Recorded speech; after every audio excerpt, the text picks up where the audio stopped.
across a tiny sea called Atlantic to tell us about the success in Vancouver.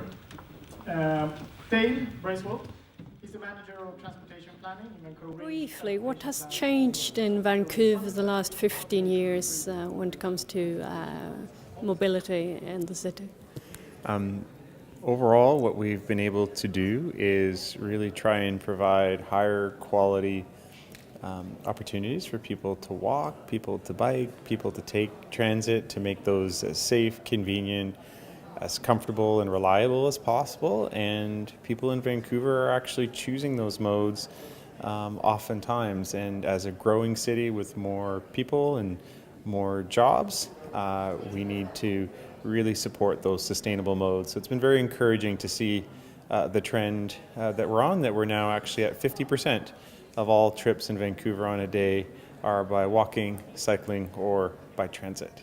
Can you name the three most important factors to bring about this change? Well, number one is great land use, and if you've got the types of places that people can walk to, those short trips that really lend themselves to sustainable modes, I'd say that's of number one and first importance.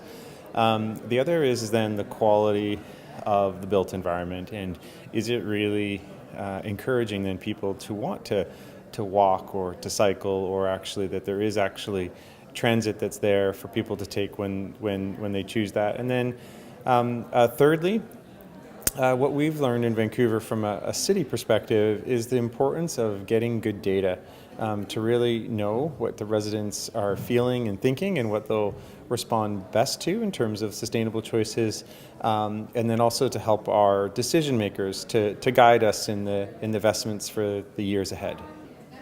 I bet a lot of Swedish cities and regions and so on are wondering where to start. What's your advice? Yeah.